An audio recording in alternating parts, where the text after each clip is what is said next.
Mina. Kurang ada keserangan. Tapi keyboard. Buat tanam, buat tanam. Bukan. Assalamualaikum warahmatullahi wabarakatuh.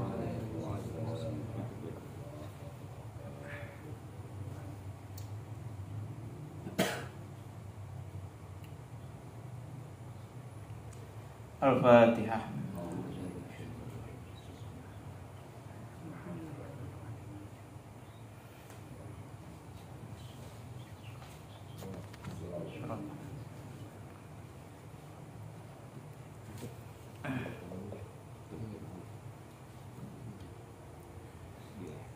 Bismillahirrahmanirrahim. Kemarin sampai ke pembahasan di masalah cairnya lamun salah. Betul. Oke. Sekarang masuk ke dalam pembahasan perkara-perkara yang mewajibkan mandi. Perlu diperhatikan bahwasanya perkara-perkara yang mewajibkan mandi di sini akan ada hubungannya nanti dengan syarat sahnya suatu ibadah, atau yang contohnya seperti sholat. Seseorang baru bisa dihukumi sholatnya itu sah kalau memenuhi persyaratannya.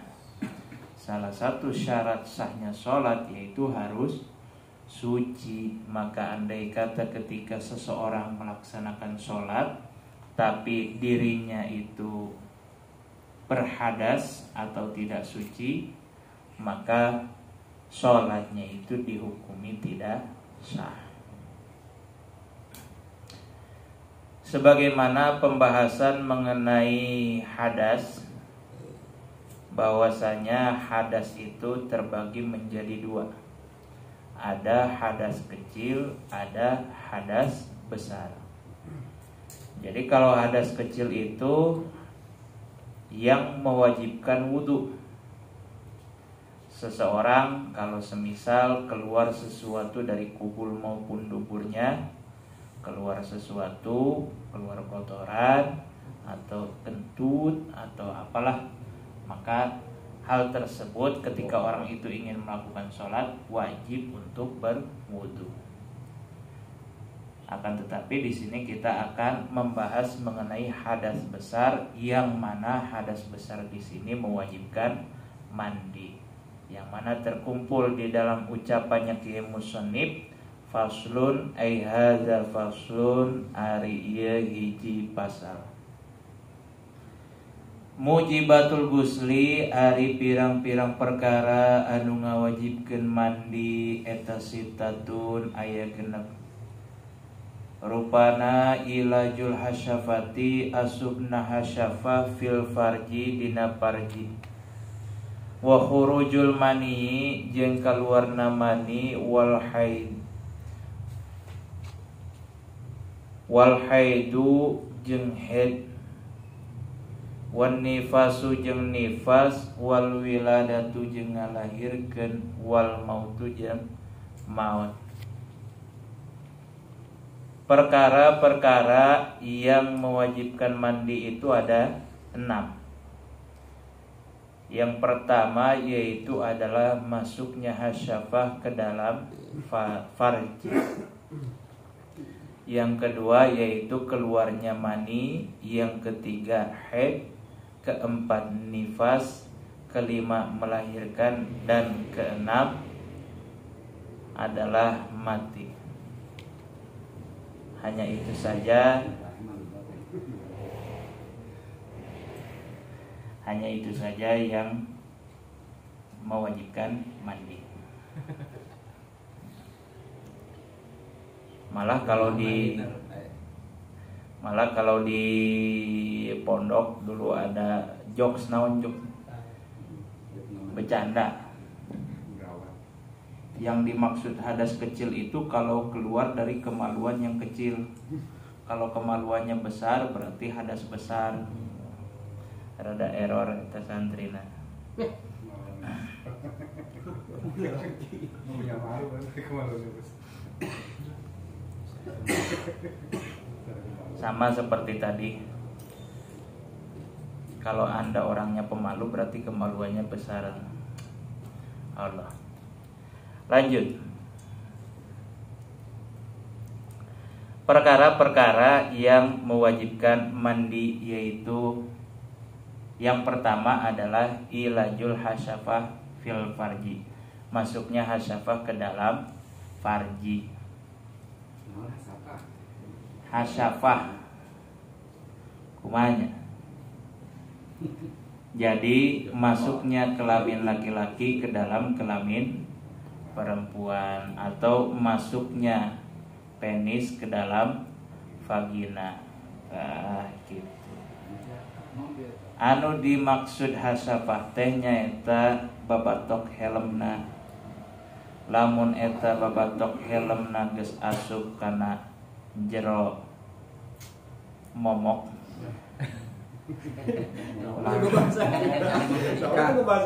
Momok yang mengerikan.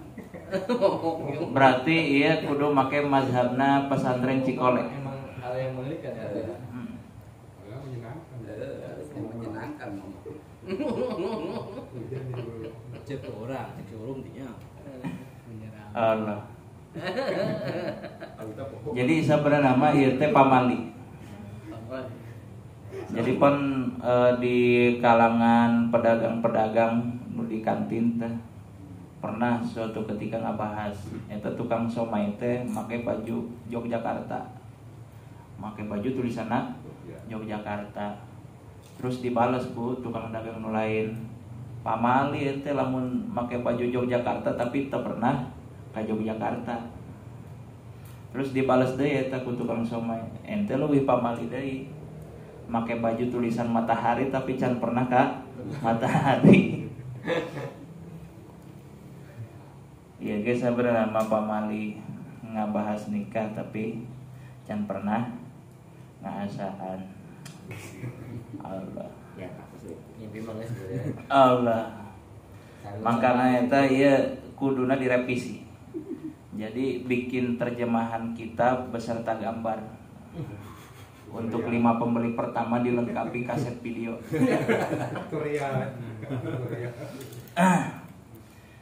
Masuknya penis ke dalam vagina ilajul hasyafati fil farji. Ai duhuluha kulluha wa intolat. Asupna teh sakabehna atau sok sanajan eta pepeng teh panjang. Wala yatabaru bi ghairiha ma'a wujudiha au qadriha min faqidiha atawa asubna teh sakira-kirana hasyafah lamun pikeun jelma anu teu ngabogaan hasyafah. Walau bila qasdin walau halatan naumi sok sanajan etang asupkeun hasyafahna teh bila qasdin tengah haja walau halatan naumi sok sanajan dina kaayaan sare. Jadi pertanyaan. Nah, aja mah eta Pak. Kerki. Kayak mundur. Fil parji kana momok. Kenapa? Aipi ayi parjin tegesna asup kana jerona ayi parjin endi-endina parji atau endi-endina momok. Parji apa saja gitu. Hewan. Maksudnya parji gajah. Tah, makana eta dibahas dina ieu kitab Parji taumo kan. Syekh Nawawi. Syekh Nawawi ieu dijelaskeun fi ayyi parjin kana sawaun kana kubulu imroatin au bahimatin ngaasupkeun teh kana momokna awewe au bahimatin atawa ka naon bahasa Jawa nama biasana di logatanana raja kaya atawa lamun cek urang mah hewan ternak. Jadi lamun aya jalma ngaasupkeun pepengna kana jero momokna hewan ternak eta jelma teh wajib mandi. au duburihima atau duburna imro'ah hayang ngasupkeun karena duburna awewe atau duburna bahima hewan ternak tetep eta kena kana hukum wajib mandi. Au duburi rajulin sogirin atau duburna lalaki anu leutik keneh, au kabirin atau duburna lalaki anu geus gede, hayyun au mayitun sok sanajan sarua hukumna ngasupkeun kana lalaki anu hirup atau anu geus maut. Pengen memasukkannya ke dalam tubuh seseorang lewat dubur seseorang, entah itu yang masih hidup ataupun mati, maka orang yang memasukkannya itu terkena taklif wajib mandi. Au duburi nafsihi atau eta kusabab pepengna panjang teuing, terus diasupkeun kana duburna sorangan, maka eta jelema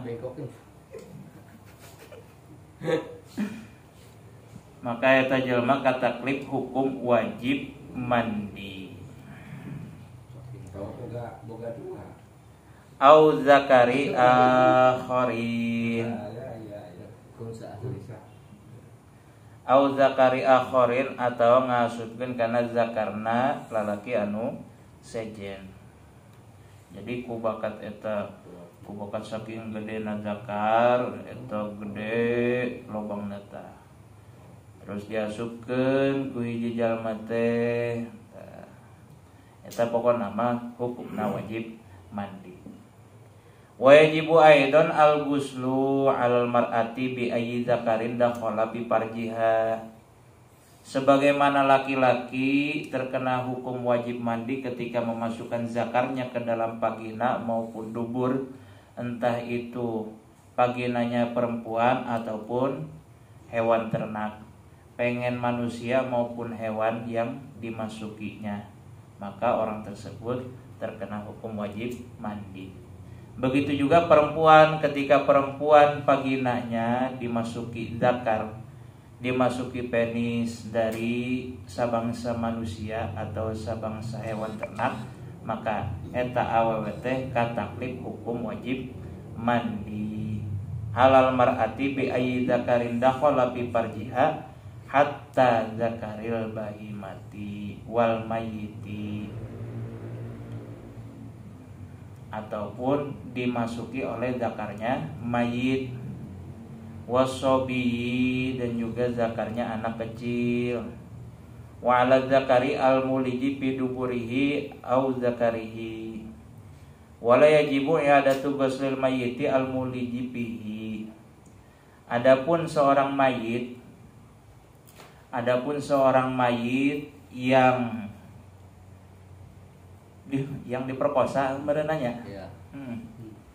Pokoknya mah kasusnya ada mayitnya di sini itu contohnya semisal ada seorang perempuan memasukkan zakar mayit ke dalam vaginanya.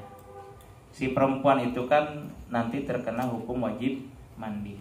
Apakah si mayit di sini juga kalau sudah dimandikan terus zakarnya dimasukkan ke dalam vagina perempuan, apakah si mayitnya di sini harus dimandikan lagi? Maka menurut ibarat yang terdapat di dalam kitab Kasyifah, si mayit tersebut tidak perlu untuk dimandikan lagi. Kecuali mayitnya bucing. Nggak respon. Ayo pernah cerita gitu, mayit nggak respon.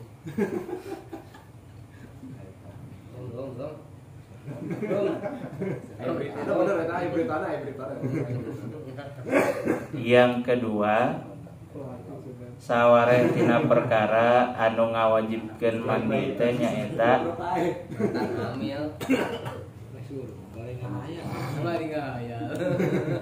khurujul mani. Aduh punten korek.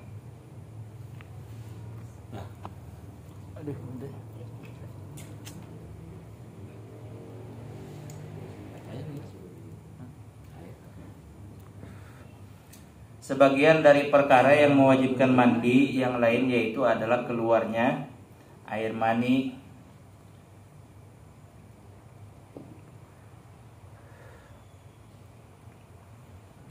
akan tetapi untuk lebih memastikan lagi, air mani di sini memiliki beberapa kriteria tertentu.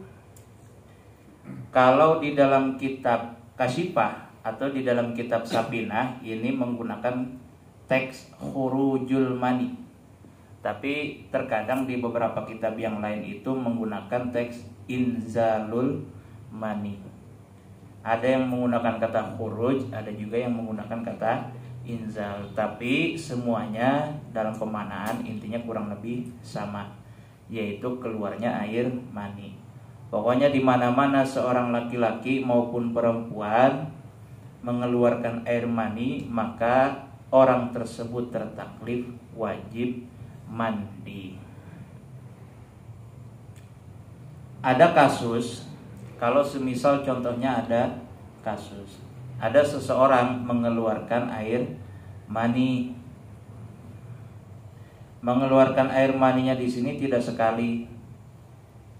Ketika sudah mengeluarkan air mani, dia memang dihukumi untuk wajib mandi.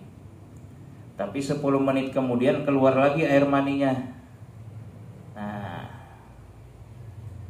apakah nanti kalau seperti itu mandinya harus 2 kali atau memang 1 kali mandi itu cukup untuk keluarnya 2 mani yang tadi?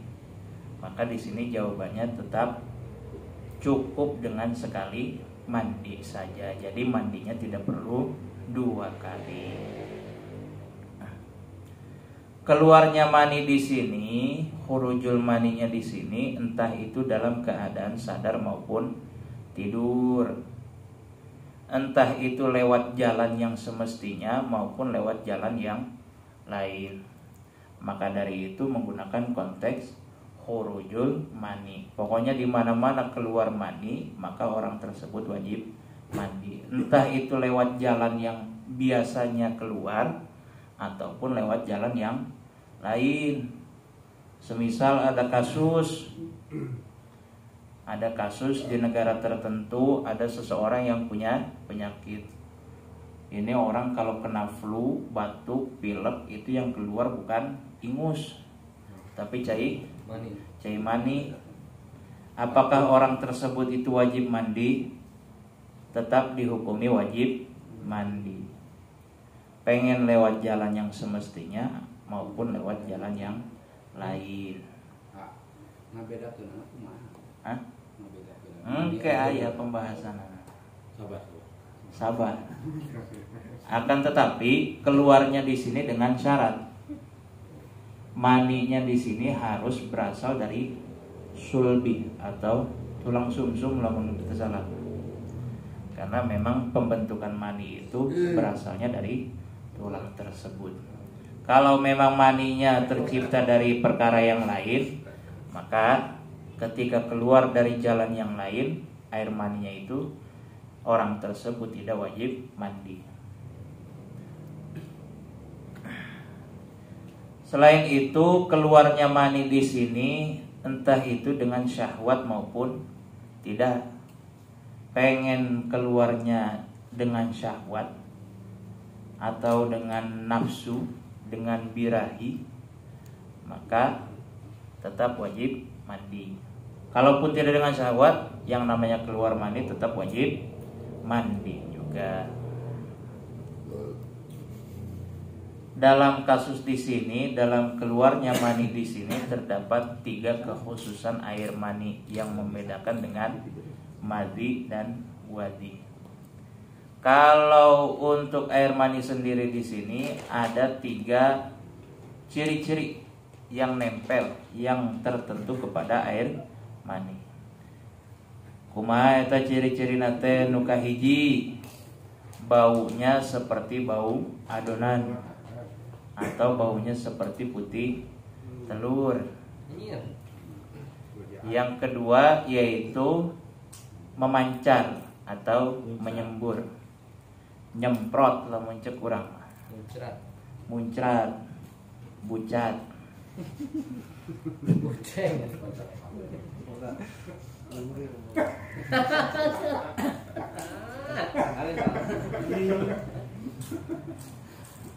Nukatiluna ciri-ciri cai mani teh nukatilu nyaeta lezat, terasa nikmat saat keluar.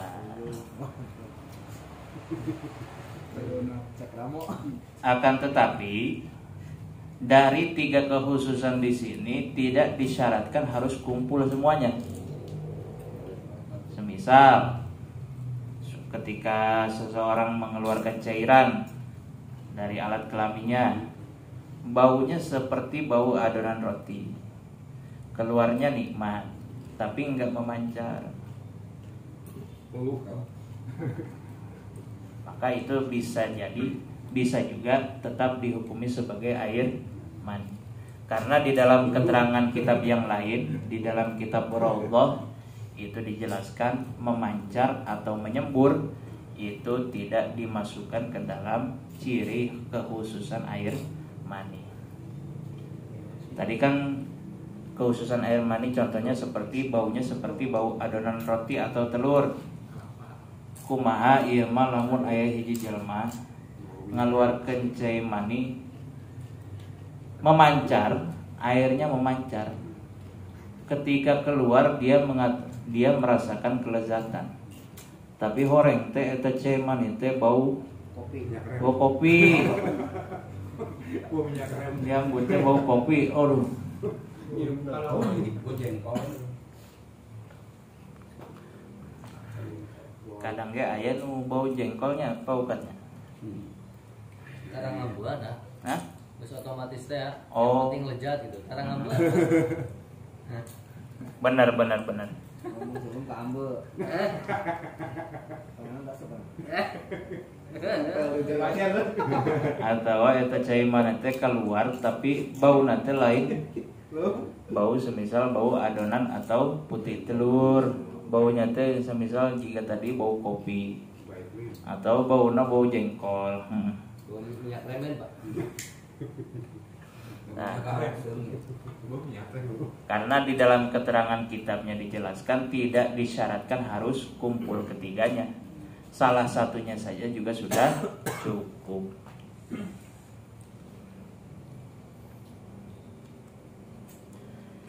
Terus sebagaimana ciri air mani yang tadi dijelaskan itu bisa masuk kepada laki-laki, begitu juga ciri tersebut bisa masuk pada air mani yang dikeluarkan oleh perempuan.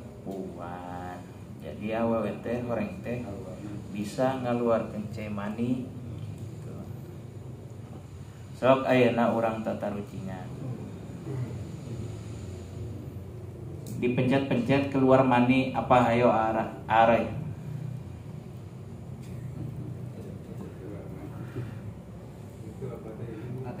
ATM. Ih pinter ah. Mani ya, mani. Ya mah langsung kena ieu wae sih ieu kieu tah. Orang mesin mah. Aja. Dipencet-pencet keluar mani orang teh mesin ATM. Di mana eta? Itu make kartu teu. Di mana? Iya, ini pun canggih tinggal nempel ke HP. Teu kudu make kartu. Oh. Apa yang usaha? Terus ada kasus. Semisal contoh ada kasus, lamun hudang sare ketika bangun tidur, terus nemu kita melihat ada yang kental dan putih. Apakah kita itu tertaklif untuk wajib mandi atau tidak? Maka di dalam kasus seperti ini hukumnya tidak wajib mandi karena ihtimal. Maksudnya ihtimal di sini ada prasangka, ada kemungkinan yang keluar itu bisa jadi mani, bisa jadi juga bukan mani. Karena memang terkadang antara cairan wadi dengan cairan mani di sini kurang lebih hampir mirip. Maka tinggal pilih, orang yang menemukan kasus seperti itu tinggal pilih. Kalau dia memang lebih yakin mani, maka dia wajib mandi. Tapi kalau dia meyakini kalau itu bukan mani, maka orang tersebut tidak wajib mandi. Hanya saja nanti bekasnya harus disucikan. Terus semisal ini kasus yang sering terjadi. Ketika seseorang sudah mengeluarkan mani, kan biasanya leles emang, tapi sudah itu kadang ada rasa untuk ingin buang air. Ketika mandi dia pengen buang air. Ketika buang air bisa jadi bekas atau sisa-sisa air mani itu juga ikut keluar. Maka kalau memang kasusnya seperti itu, ketika seseorang mengeluarkan air mani terus dia mandi, di tengah-tengah mandi dia kencing, sisa air maninya juga ikut keluar. Maka kalau kasusnya seperti itu, dia wajib untuk mengulangi mandinya. Maka kalau memang kasus seperti ini, dianjurkan sebelum mandi untuk kencing terlebih dahulu. Diperas dulu ya. Hah? Nah, itu benar. Oh, ekstrim kan? Yang diurutin. Mata manu-manuan, mesin cuci. Udah 2 kali mandi. Allah. Mesin cuci, Pak. Oh, kan nakal.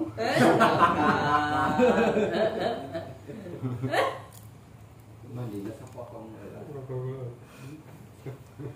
Terus selanjutnya perkara-perkara yang mewajibkan mandi yaitu adalah haid. Apa itu haid? Haid itu adalah wahuwa damun tabi'atun yakhruju min aqsarahmil mar'ati fi awqatin makhsusatin. Hemal teman. Darah yang keluar dari rahimnya perempuan pada waktu-waktu tertentu.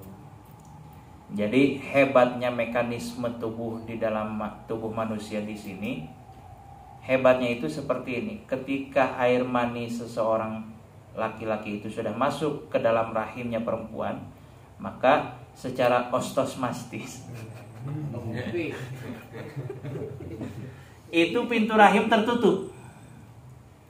Jadi makanya itu tidak mungkin yang namanya ada 2 laki-laki itu bisa menghamili satu wanita. Itu tidak mungkin. Pasti ada salah satu sperma dari 2 laki-laki tersebut yang masuk ke dalam rahimnya itu. Jadi tidak mungkin 2 sperma itu bisa masuk pada satu rahim. Pasti ada salah satu sperma yang masuk. Walau jablay. Nggak bisa. Jablay kan sapeting 5 orang. Oh, sok kagak ada bapak. Jadi gerbonya. Barangkali kemarin, patir di Sekali. Ditanya apa nih? Spray. Nah, intinya seperti itu. Untuk pembahasan haid dan nifas sendiri mungkin bisa nanti lebih dijelaskan lagi di pertemuan yang lain. Intinya yang namanya haid itu darah yang keluar dari rahimnya seorang perempuan pada waktu-waktu tertentu. Ketika seorang perempuan itu mengeluarkan darah haid, maka perempuan tersebut itu wajib hukumnya untuk mandi. Begitu juga ketika perempuan mengeluarkan darah nifas. Darah nifas itu sendiri adalah darah yang keluar ketika si perempuan itu sudah selesai melahirkan. Jadi ketika perempuan sudah selesai melahirkan, itu biasanya nanti keluar darah nifas. Paling lamanya kalau haid itu 15 hari. Tapi pada umumnya darah haid itu keluar seminggu. Paling sedikitnya sakecrot. Kalau untuk nifas sendiri itu paling lamanya 40 hari kalau nggak salah namanya. 40 hari. Terus yang selanjutnya perkara yang mewajibkan mandi yang lain yaitu adalah wiladah atau melahirkan. Ketika seorang perempuan melahirkan, maka si perempuan tersebut hukumnya wajib untuk mandi. Entah itu melahirkannya melahirkan bayi atau Kalau dalam kasus tertentu mungkin bayinya prematur atau si perempuan tersebut keguguran, maka hukumnya si perempuan tersebut tertaklif untuk mandi. Dan yang terakhir, perkara yang mewajibkan mandi yaitu adalah mati. Ketika seseorang meninggal itu hukumnya tidak wajib untuk mandi, tapi hukumnya wajib untuk dimandikan. Tapi lamun dina kasus dina kitab Kifayatul Ahyar aya kasus kieu. Contohnya semisal ada seseorang meninggal karena tenggelam. Apakah orang tersebut itu wajib untuk dimandikan? Karena kalaupun pengen dimandikan kan yang namanya sudah tenggelam dalam air itu juga sudah bisa dibilang memandikan. Tapi teniat mati. Niat mau. Teniat mati. Iraha mayat kapan lagi niat mau bener Pak. Niat mau bener ta. Bener eta. Mayitna teu niat mandi. Ya Pak. Mau kata niat. Jadi kalau di kasus kitab Kifayatul Ahyar kalau tidak salah ada kasus seperti itu. Antara Imam Nawawi dengan Imam Rafi'i di sini berbeda pendapat. Kalau Imam Rafi'i mengatakan mayit yang meninggal karena tenggelam itu tidak wajib untuk dimandikan lagi. Tapi kalau menurut Imam Nawawi itu hukumnya tetap wajib untuk dimandikan. Seperti Nggak bener nih, maaf ya. Kalau orang yang harusnya meninggal karena bunuh diri, gantung diri, itu katanya kan kalau di otopsi itu yang gantung diri itu karena keluar air maninya. Oleh matinya gantung diri karena dia kan ininya tercekek nih, maka dia turun ke itu kebanyakan itu keluar maninya kalau yang laki-laki. Pertanyaannya adalah ketika dia otomatis mati tuh di yang gantung diri. Itu dia mandinya berarti dimandiin sekali hanya karena dia dimandikan karena sebagai mayat atau harus mandi lagi 2 kali karena keluar maninya. Niat Oh. Udah dengan itu Hah? langsung kubur. tergantung. Tapi yang lebih menarik di sini ketika seseorang meninggal gantung diri, terus si yang namanya gantung diri itu kan biasanya air maninya keluar. Sebenarnya yang lebih menarik di sini yang jadi perdebatan di situ, apakah si orang ini meninggal bukan meninggal muslim, meninggal dalam keadaan junub atau tidak? Itu lebih menarik mungkin untuk dibahas. Tapi kalaupun memang pertanyaannya seperti itu, apakah harus dimandikan 2 kali? Tidak usah. Dimandikannya cukup sekali saja. Sebagaimana tadi ada beberapa kalau semisal maninya keluar 2 kali, 3 kali, yang mana di antara keluarnya itu ada tempo, ada jarak, maka tetap dicukupkan dengan sekali mandi saja.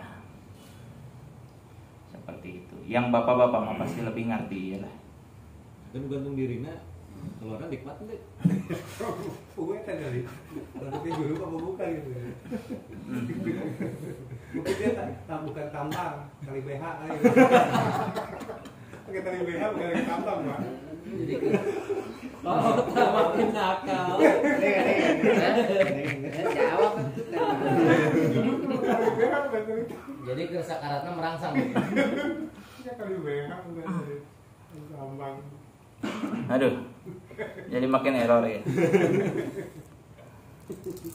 Ya nanti kita bahas dulu masailkan saja. Bawa kali ke ini. Intinya kurang lebih seperti itu. Poin-poinnya tadi disebutkan. Perkara-perkara yang mewajibkan mandi bisa diambil kesimpulan. Yang pertama itu tashtariku. Ada yang mewajibkan mandi itu ada yang bisa masuk pada laki-laki dan perempuan, ada juga yang memang terkhusus pada perempuan saja. Adapun yang mewajibkan mandi itu ada 6. Yang pertama yaitu adalah memasukkan hasafah ke dalam farji. Yang kedua yaitu keluarnya mani. Yang ketiga haid. Keempat nifas. Kelima melahirkan. Dan keenam adalah meninggal. Mungkin hanya itu saja yang bisa disampaikan. Kurang lebihnya mohon maaf. Wallahul muwaffiq ila aqwamit thoriq. Assalamualaikum warahmatullahi wabarakatuh.